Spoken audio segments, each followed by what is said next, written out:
Welcome to Sales and Messaging, where strategy meets soul. Hi, I'm Dr. Nancy Zare, Sales with Soul. And I'm Hirsch Repun, Holistic Brand Transformer. Each week, we dive into real conversations around what it takes to gain visibility, build credibility, and grow profitably. All while staying true to your mission and values as a smart, purpose-driven entrepreneur. If you're ready to stop blending in and start standing out, you're in the right place. Let's get into today's topic.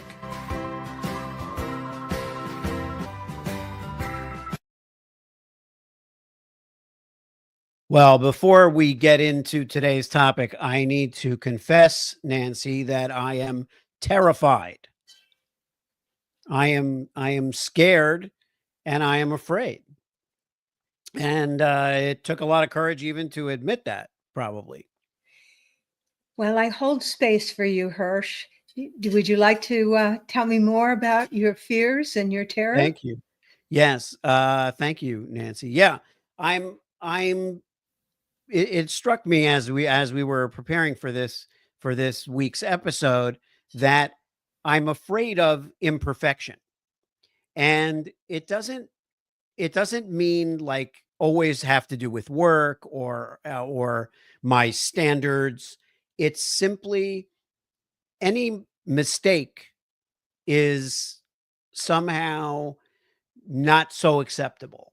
And I feel like some of us hate making mistakes. And then, what is a mistake? Mistakes happen, stuff happens, you come around to that thing. But this initial idea of something being amiss or having missed something is just something I deal with. And I'm just aware of it. Because I talk a lot about these deep fears, the fears like the kind of inner turmoil. But what about that simple fear that I just have an aversion to? I'm just afraid that it's going to be bad news, afraid that I did something, that they're not happy with, whatever it is. You remind me of the fact that whenever somebody says, Nancy, I'd like to talk with you privately or, individually, there is a moment where my heart sinks and I think to myself, ooh, do they have bad news to deliver? And so I know exactly what you're talking about. Seems to be a built-in fear. I certainly didn't know that, I didn't beckon it. I didn't want it, but it is a nagging fear that I think accompanies anytime you are out there doing things. Would you agree?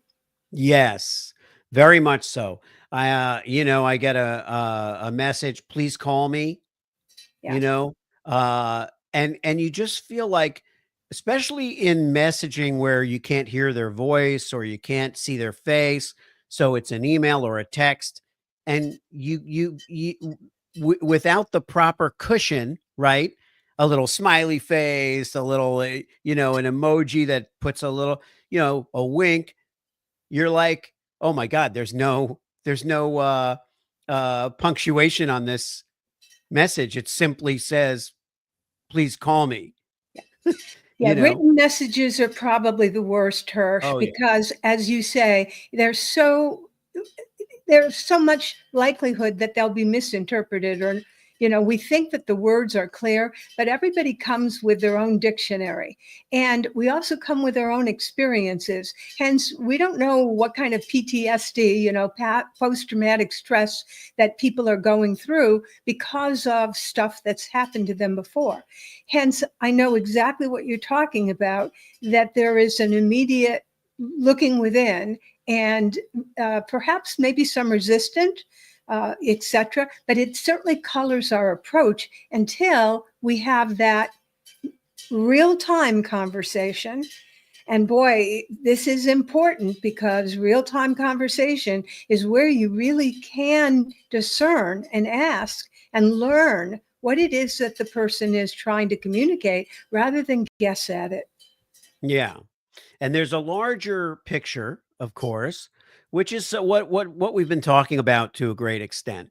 We've been talking about stepping into the light, owning your space, claiming your space, Yeah. um, rising to the level of your brand visibility for what it needs to be. And fear is obviously a great inhibitor.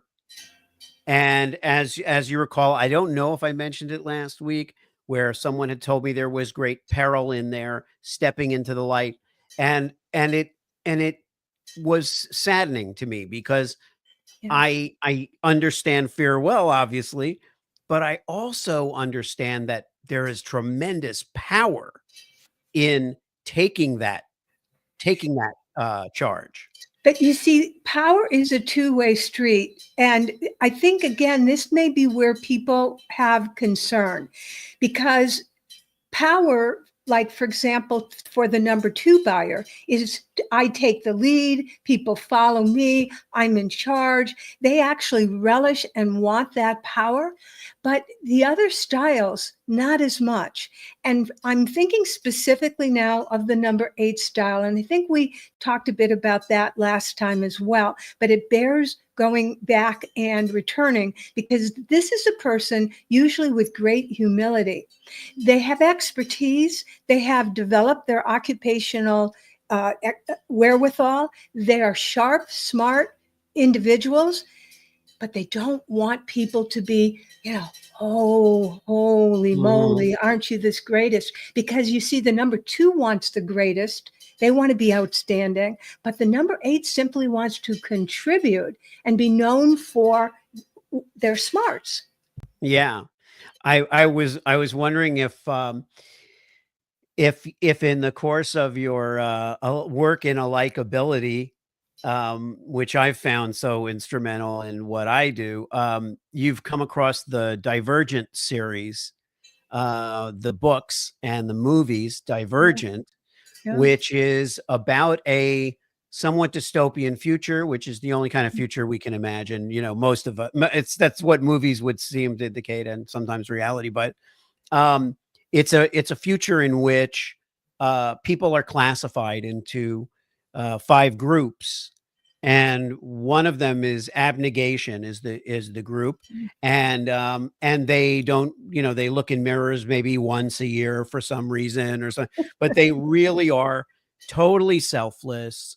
They cannot bring themselves to think of themselves first. They think of the you know Yeah, so let me address this because earlier this week I spoke with someone for whom that was an issue, or maybe still is an issue, but we talked about it from the point of view that it isn't about uplifting you and putting yourself in the limelight.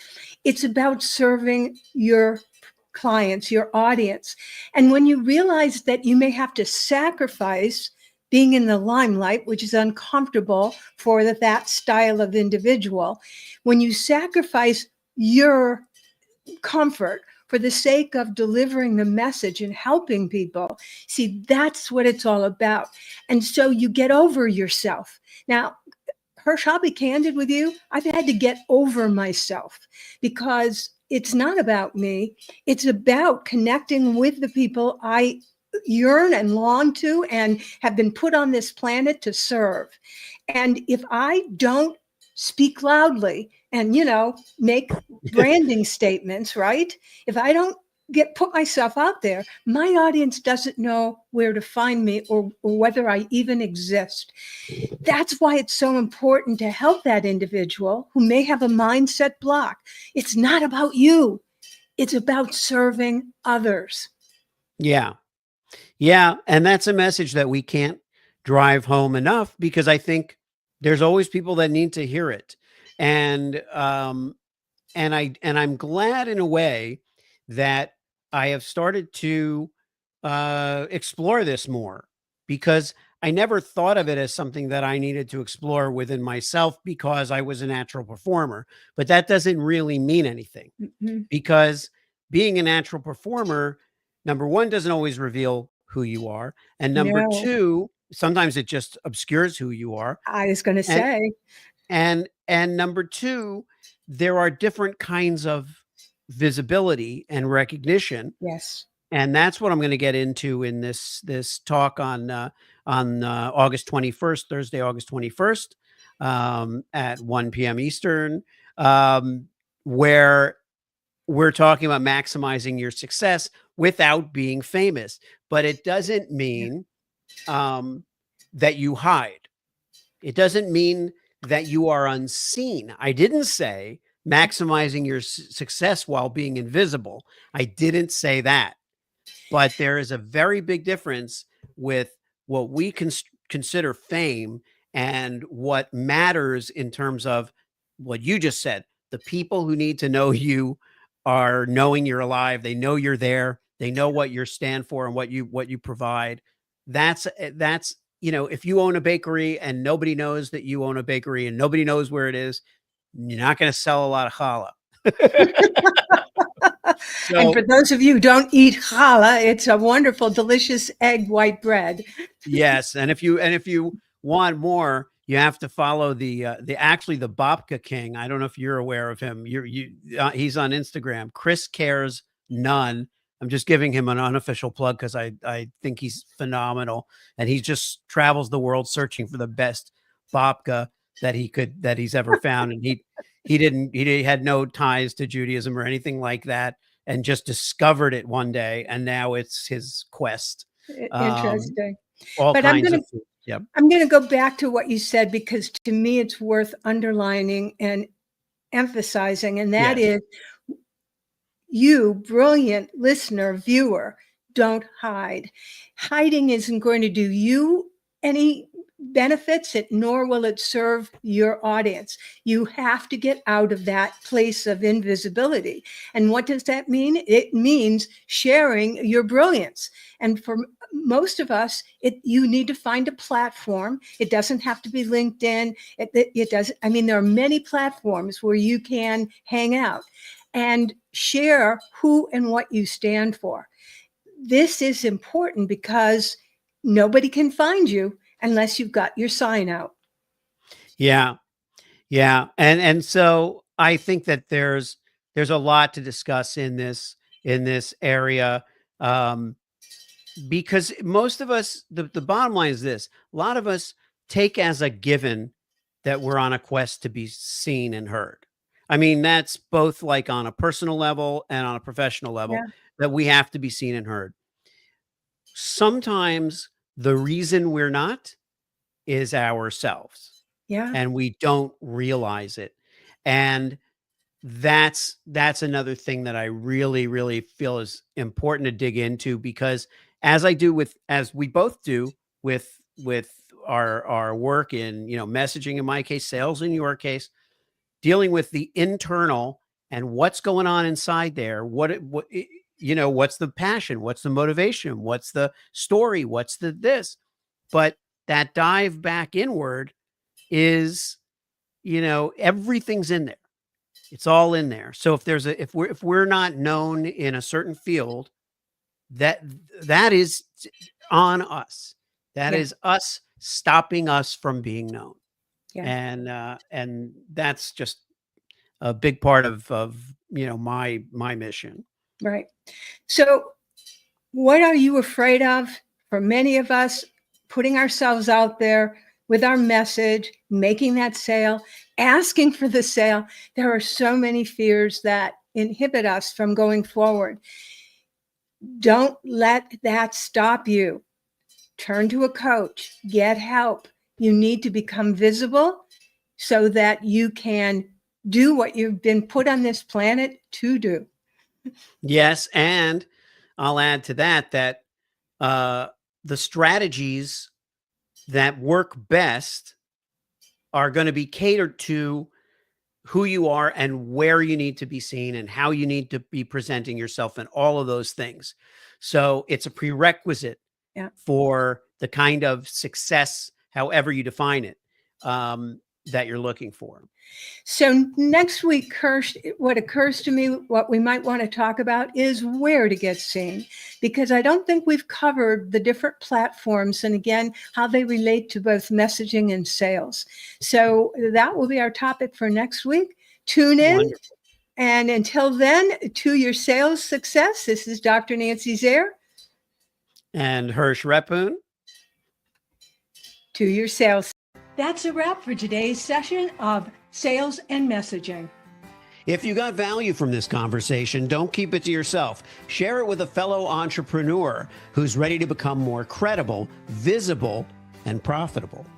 And if you want to dive deeper, make sure to follow us and stay tuned. We have more insights, strategies, and conversations coming your way. Until next time, this is Hirsch and Nancy, reminding you to stay aligned, connected, and to keep showing up as the brilliant expert you are. To your sales and messaging success.